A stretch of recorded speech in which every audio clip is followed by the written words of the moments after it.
simple. The first rule in investment is don't lose. And the second rule in investment is don't forget the first rule, and that's all the rules there are. I mean, if you buy things for far below what they're worth, and you buy a group of them, you basically don't lose money. Warren, what do you consider the most important quality for an investment manager? It's a temperamental quality, not an intellectual quality. You don't need tons of IQ in this business. I mean, you have to have enough IQ to get from here to downtown Omaha, but you do not have to be able to play three-dimensional chess or be in the top leagues in terms of bridge playing or something of the sort. You need a stable personality. You need a temperament that neither derives great pleasure from being with the crowd or against the crowd, because this is not a business where you take polls. It's a business where you think. And Ben Graham would say that you're not right or wrong because 1,000 people agree with you, and you're not right or wrong because 1,000 people disagree with you. You're right because your facts and your reasoning are right. Warren, what do you do that's different than 90% of the money managers who are in the market? Certainly most of the professional investors focus on what the stock is likely to do in the next year or two, and they have all kinds of arcane methods of approaching that, but they do not really think of themselves as owning a piece of a business. The real test of whether you're investing from a value standpoint or not is whether you care whether the stock market is open tomorrow. If you're making a good investment in a security, it shouldn't bother you if they close down the stock market for 5 years. All the ticker tells me is the price. And I can look at the price occasionally to see whether the price is outlandishly cheap or outlandishly high. But prices don't tell me anything about a business. Business figures themselves tell me something about a business, but the price of a stock doesn't tell me anything about a business. I would rather value a stock or a business first and not even know the price, so that I'm not influenced by the price in establishing my valuation, and then look at the price later to see whether it's way out of line with what my value is.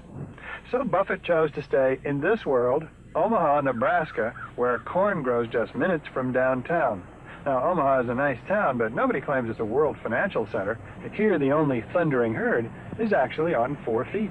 Don't you find Omaha a little bit off the beaten track for the investment world? Well, believe it or not, we get mail here, and we get periodicals, and we get all the facts needed to make decisions. And unlike Wall Street, you'll notice we don't have 50 people coming up and whispering in our ear that we should be doing this or that this afternoon. You appreciate the lack of stimulation here? I like the lack of stimulation. We get facts, not stimulation here.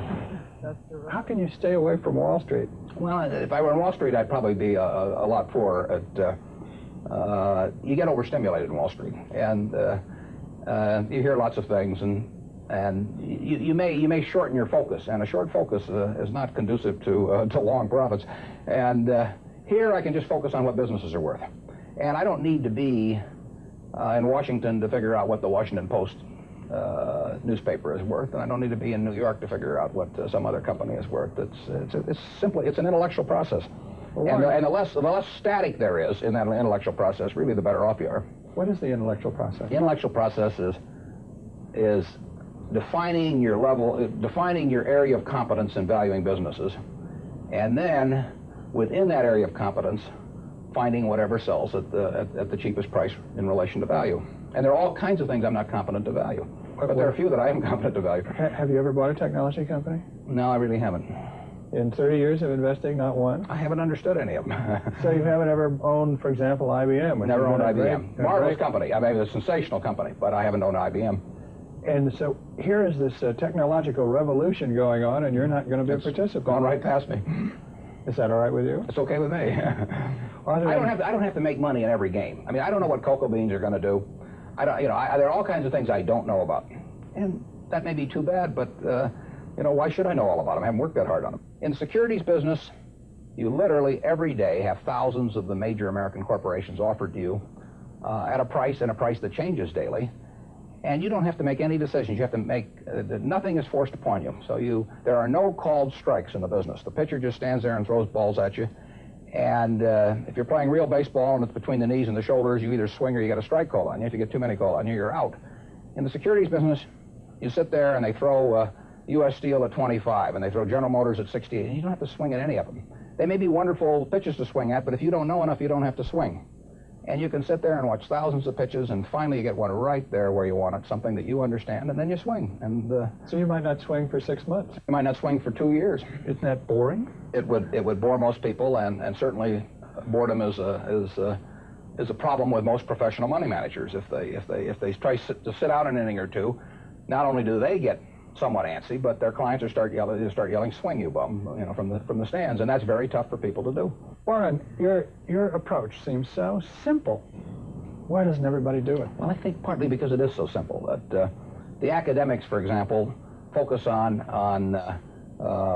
all kinds of variables. Partly because by academics, you mean professors of right, finance? Yeah, the data's there. In business school? Sure, and the data's there. So they focus on whether if you buy stocks on Tuesday and sell them on Friday, you're better off, or if you buy them in election years and sell them in other years, you're better off, or if you buy small companies. There are all these variables because the data are there, and they've learned how to manipulate data. And as a friend of mine says, to a man with a hammer, everything looks like a nail. And once you have these skills, you just are dying to utilize them in some way, but they aren't important. If I were being asked to participate in a business opportunity, would it make any difference to me whether I bought it on a Tuesday or a Saturday or an election year or something? It's not what a businessman thinks about in buying businesses. So why think about it when buying stocks? Because stocks are just pieces of businesses.